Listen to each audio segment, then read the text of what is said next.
A very good morning, student. So, again, we continue our chapter whose name is Human Health and Diseases. Okay, in previous video, I teach you about vaccination and immunization. In this video, our topic is allergies. So, let's start today's topic. So students हम allergies के बारे में देखने जा रहे हैं। तो आप सभी को पता है एलर्जीज़ मतलब क्या होता है। आपने ये नाम बहुत ज़्यादा कॉमनली सुना होगा, बहुत कॉमन नेम है एलर्जी। कभी भी आप देखते हो, आप डस्ट के कांटेक्ट में आ रहे हो, या कोई फ्लावर्स हैं उनके कांटेक्ट में आते हैं, या फिर टेम्परेचर में कुछ चेंज होने लगता है, तो उस वजह से हमको क्या होता है, बहुत ज़्यादा स्नीजिंग होने लगती है, वीजिंग लाइक फील होता है, घरघराहट गले में, है ना। उसके अलावा आंखों से बहुत ज़्यादा आंसू आने लगते हैं, या फिर नाक बहने स्टार्ट हो जाती है। तो ये सारी चीज़ें हम किस में ले लेते हैं, एलर्जी के फॉर्म में ले लेते हैं कि हाँ, हमको किसी चीज़ से एलर्जी हो गई जिसकी वजह से बहुत ज़्यादा ईचिंग होने लगती है। तो ये सारी चीज़ें किस में आ जाती है, एलर्जीज़ में आ जाती हैं। ओके, तो एलर्जीज़ आप बहुत अच्छे से जानते हो कि एलर्जी जो है वो किसी पर्टिकुलर चीज़ों की वजह से हमको कुछ इरिटेशन होता है। वो इरिटेशन किसी भी तरीके का हो सकता है, या तो हमको ईचिंग होने लगेगी, या फिर हमको स्नीजिंग होने लगेगा, छींकें आने लगेंगी, या फिर हेडेक होगा। तो ये सब चीज़ें किस में आ जाती हैं, हमारे एलर्जीज़ में आ जाती हैं। ओके, तो चलिए एक बार रीड करते हैं क्या बता रहा है आपके बुक में। When you have gone to a new place and suddenly you started sneezing, wheezing, or no explained reason, and when you went away, your symptoms disappeared. Do this happen to you? Sorry, did this happen to you? Some of us are sensitive to some particles in the environment. The above mentioned reaction could be because of allergy to pollen, mites, etc., which are different in different places. तो देखिए यहाँ पे आपको क्या बता रहे हैं, कि इंट्रोडक्शन बता रहा है कि एलर्जीज़ के केस में होता क्या है कि आप कहीं घूमने गए हो, कहीं पे भी गए हो, है ना, कोई दूसरे प्लेस में गए हैं, तो सडनली वहाँ पे आपको स्नीजिंग विजिंग इस टाइप के सिम्टम्स दिखाई देने लगे, और फिर जैसे ही आप वहाँ से अलग हुए, दूसरी जगह पे गए, तो आप नॉर्मल हो गए। ठीक है ना, वो जितने भी सिम्टम्स आ रहे थे आपको, स्नीजिंग वाले, विजिंग वाले, रनी नोज, वाटरी आइज, इस तरीके के जो भी सिम्टम्स आ रहे थे वो सारे क्या हो गए, स्केप हो गए, गायब हो गए। ओके, तो ये ऐसा क्यों हुआ, क्योंकि हम क्या होते हैं, कभी कभी कोई चीज़ के लिए कुछ ज़्यादा ही सेंसिटिव हो जाता है हमारा बॉडी। ठीक है ना, ज़्यादा सेंसिटिव होने की वजह से ये सारे सिम्टम्स हमें दिखाई देने लगते हैं। इन्वायरमेंट में कुछ चेंज हो जाता है उसकी वजह से, लाइक टेम्परेचर अगर बढ़ता है, कम होता है, तो उससे कभी कभी बहुत ज़्यादा प्रॉब्लम शुरू हो जाती हैं। ओके, तो ये सारी चीज़ें क्या है, ये एलर्जीज़ हैं जो कि डिफरेंट डिफरेंट जगह पे डिफरेंट डिफरेंट रिएक्शन शो करते हैं। ठीक है ना, तो एलर्जीज ऐसा नहीं कि किसी एक पर्टिकुलर चीज़ से हो, एलर्जी डिफरेंट डिफरेंट चीज़ों से हो सकती है। लाइक डस्ट, डस्ट होता है तो उसमें बहुत सारे लोगों को छींकें आने लगती हैं। ठीक है ना, तो डस्ट से एलर्जी हो सकता है। पॉलिन ग्रेन्स जो होते हैं, फ्लावर में जो पॉलिन ग्रेन्स होते हैं, वो भी, उनकी वजह से भी बहुत सारे लोगों को प्रॉब्लम क्रिएट होती है, लाइक ईचिंग होता है उनको, या स्नीजिंग होता है। ठीक है ना, क्यों, क्योंकि उनको उस चीज़ से एलर्जी है। मतलब वो एलर्जी है क्यों, क्योंकि उनकी बॉडी उस चीज़ के लिए बहुत ज़्यादा सेंसिटिव है। ठीक है ना, तो इसलिए वो उस चीज़ को एक्सेप्ट नहीं कर पा रहे हैं। ओके, देन क्या बता रहा है, the exaggerated response of the immune system to certain antigens present in the environment is called allergy. तो देखिए बता रहा है कि जो ये एक्स्ट्रा रिस्पॉन्स दिखता है हमारे इम्यून सिस्टम का, आप देख रहे हो जो भी ये सिम्टम्स आ रहे हैं हमको, जो भी सिम्टम्स हैं, लाइक ये वाटरी आइज हो रहा है, रनी नोज हो रहा है, स्नीजिंग, ईचिंग, वीजिंग, जितने भी ये सिम्टम्स अगर दिखते हैं, तो वो सब किसकी वजह से, इम्यून सिस्टम जब वर्क कर रहा है उस वजह से दिखते हैं। तो जब इम्यून सिस्टम ये जो एक्स्ट्रा वर्क करता है, जो इन्वायरमेंट में एंटीजन प्रेजेंट है उसके अगेंस्ट में जो एक्स्ट्रा वर्क करता है, उसी को क्या कहते हैं, एलर्जी कहते हैं, जो कि सिम्टम्स के फॉर्म में हमको देखने के लिए मिलते हैं। तो आप सोच रहे हो कि मैम यहाँ एंटीजन कैसे आ गया, तो देखिए स्टूडेंट्स, एंटीजन किसको कहा जा रहा है यहाँ पे, एंटीजन्स वो चीज़ें हैं जो आपको एलर्जी कॉज करवा रहे हैं, तो उसके लिए हम वर्ड यूज़ कर देते हैं, और एक क्या, एलर्जेंस। जैसे कि आप देखते हो जो पॉल्यूशन कॉज करते हैं उसको हम पॉल्यूटेंट्स कहते हैं, उसी तरह से जो एलर्जी कॉज करवा रहे हैं they are called allergens. Like dust, dust से किसी को एलर्जी है वो एलर्जन कहलाएगा, डस्ट, है ना। पॉलिन ग्रेन्स एलर्जन में आ जाएगा आपका। उसके अलावा टेम्परेचर में अगर चेंज आ रहा है तो वो भी एलर्जन ही कहलाएगा। तो ये सारे क्या है, ये एंटीजन ही तो है। आपकी बॉडी से जो भी चीज़ें बाहर हैं वो क्या है, एंटीजन है, फॉरेन पार्टिकल है। तो वही बता रहे हैं कि जब भी ऐसा कोई एंटीजन जो इन्वायरमेंट में प्रेजेंट है, और उसके लिए जब हमारा immune system extra response show करता है, तो उसको हम क्या कहते हैं, एलर्जी कहते हैं। बहुत ही सिंपल वर्ड में आपकी बुक में लिखा हुआ है यहाँ पे, The exaggerated response of the immune system to certain antigens present in the environment is called allergy. Okay आपका इम्यून सिस्टम जो एक्स्ट्रा वर्क कर रहा है, एक्स्ट्रा रिस्पॉन्स शो कर रहा है कुछ एंटीजन्स के लिए अगेंस्ट में, वो एंटीजन्स कहाँ पे प्रेजेंट है, आपके इन्वायरमेंट में प्रेजेंट है, तो उसको हम क्या कहते हैं, एलर्जी कहते हैं। वो एक्स्ट्रा रिस्पॉन्स को हम क्या कहते हैं, एलर्जी कहते हैं। Okay then the substance to which such an immune response is produced are called allergens। फिर वही बता रहा है वो सब्सटेंस जिसकी वजह से ये एलर्जी प्रोड्यूस हो रहा है, ये जो एक्स्ट्रा रिस्पॉन्स हमारा इम्यून सिस्टम दे रहा है जिन सब्सटेंस की वजह से, उस सब्सटेंस को हम क्या कहते हैं, उसको हम कहते हैं एलर्जेंस। ओके उन सब्सटेंस को हम क्या कहते हैं, एलर्जेंस कहते हैं। Then the antibodies produce to this are called IgE type. अब इसके पीछे जो एंटीबॉडी इन्वॉल्व होती है दे आर IgE टाइप। आप देखिए मैंने आपको 4-5 तरीके के एंटीबॉडी बताए थे, like IgA, IgE, IgG, IgM।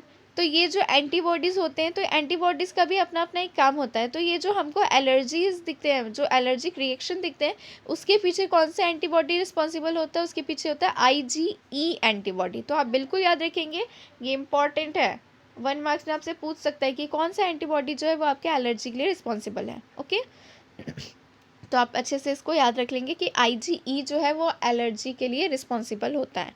ठीक है ना। तो देखो ये IgE एंटीबॉडी कैसे रिस्पॉन्सिबल, क्या कर रहा है कि इसका नाम आ गया है। तो देखिए क्या हो रहा है, इन्वायरमेंट में जो ये जो एलर्जन प्रेजेंट है, वो एलर्जन कोई भी हो सकते हैं आपके। कभी कभी आप देखते हो कुछ फूड्स की वजह से भी हमको एलर्जीज होती है, लाइक पीनट्स है ना, और भी कुछ फूड्स हो सकते हैं। मैंने पीनट्स इसलिए कहा बिकॉज मुझे इससे एलर्जी है। ओके तो फिर वही कोई फूड पार्टिकल से भी क्या होता है, एलर्जी होती है। ठीक है तो इसके लिए हमारे वो जो पीनट, जैसे अब मैं अपने केस में बता रही हूँ, लाइक पीनट है, ठीक है, मैंने पीनट लिया तो उसकी वजह से मुझे प्रॉब्लम क्रिएट होती है। तो वो पीनट क्या है उस टाइम पे मेरे लिए, आखिर वो मैं इन्वायरमेंट से ही तो ले रही हूँ, तो वो क्या है, एंटीजन है। ओके अब वो जैसे ही मेरे बॉडी में आया तो मेरा कौन सा एंटीबॉडी रिलीज होगा, IgE एंटीबॉडी। तो इसलिए कहा जाता है कि जो ये IgE एंटीबॉडी है ये रिस्पॉन्सिबल हो रहा है किसके लिए, आपके एलर्जी के लिए। तो आप बिल्कुल अच्छे से याद रखेंगे। बहुत सारे लोग को साइनसिटिस की प्रॉब्लम होती है, जिसमें क्या होता है, टेम्परेचर में अगर कुछ चेंजेस आ जाता है तो उनको प्रॉब्लम शुरू, लाइक उनको बहुत ज़्यादा छींके आने लगते हैं। ऐसा नहीं कि 1-2, 9-10, मतलब बहुत ज़्यादा नंबरिंग में स्नीजिंग होती है, वाटरी आइज़ हो जाते हैं, रनी नोज स्टार्टिंग हो जाती है। ओके वीजिंग भी होने लगता है कभी कभी। तो ये सारी प्रॉब्लम क्रिएट हो जाती है साइनसिटिस के केस में, तो उसको भी एक नाम दिया जाता है एलर्जी का। ओके बट साइनसिटिस एक प्रॉब्लम ही है। देन क्या बता रहे हैं यहाँ पे, common example of allergens are mites in dust, pollen, animal dander etcetera. तो देखिए यहाँ पे आपको एलर्जन का नाम भी बता रहा है। एलर्जन के नाम में क्या क्या बताया आपको, माइट्स इन डस्ट, डस्ट में जो माइट्स प्रेजेंट होते हैं उनकी वजह से किसी किसी को एलर्जी होती है। उसके अलावा पॉलेंस, जो पॉलन ग्रेन होते हैं फ्लावर्स में, उनकी वजह से। एनिमल डेंडर, एनिमल डेंडर किसको कहते हैं, आप देखते हो डैंड्रफ होते हैं, हमारे हेयर में भी कभी कभी डैंड्रफ आ जाते हैं। ओके तो उसी तरह से एनिमल्स जो होते हैं उनमें भी डैंड्रफ होते हैं, तो उस डैंड्रफ की वजह से भी हमको एलर्जी होती है। ओके तो ये सारे किसके नाम थे, एलर्जेंस। जो एलर्जी कॉज कर रहा है they are called allergens. Okay then symptom of allergic reactions include sneezing, watery eyes, runny nose and difficulty in breathing.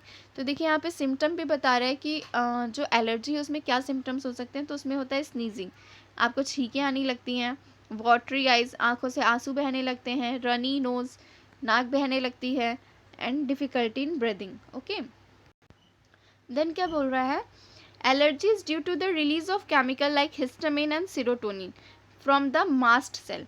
तो देखिए एलर्जी जो है वो और किसकी वजह से कॉज हो रही है, तो कुछ केमिकल हमारी बॉडी से रिलीज होते हैं, that is histamine and serotonin, जो कि किससे रिलीज होते हैं, मास्ट सेल से।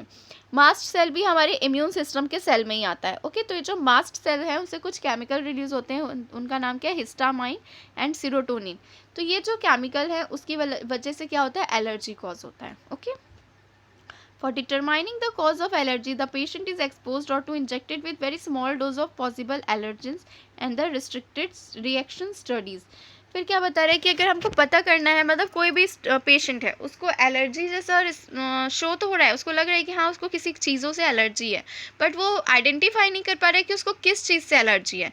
तो उस चीज़ को आइडेंटिफाई करने के लिए क्या होता है, उसको उन सब चीज़ों के कांटेक्ट में लाया जाता है। जैसे कोई बंदा है, उसको जैसे वो फ्लावर तोड़ने जा रहा है, ठीक है ना, फूलों के बीच में या गार्डन में है, तो उसको वही स्नीजिंग वगैरह हो रहा है, ठीक है, तो उसको लेकिन समझ में नहीं आ रहा है कि उसको ये चीज़ें क्यों होने लगी सडनली, ठीक है। तो उस चीज़ को आइडेंटिफाई करने के लिए कि उसको पर्टिकुलरली किस चीज़ से एलर्जी हो रही है, तो उसको उसी से कांटेक्ट करवाया जाएगा और फिर चेक किया जाएगा कि एलर्जी। डॉक्टर्स भी ऐसा ही करते हैं, अगर आपको किसी चीज़ से एलर्जी है तो डॉक्टर भी वही चेक करते हैं, आपको पहले उसके कांटेक्ट में लाएंगे, क्योंकि जब तक आप किसी चीज़ के कांटेक्ट में नहीं जाओगे तो आप कैसे ही पता कर पाओगे भाई कि आपको किस चीज़ से एलर्जी या किस चीज़ से प्रॉब्लम क्रिएट हो रही है।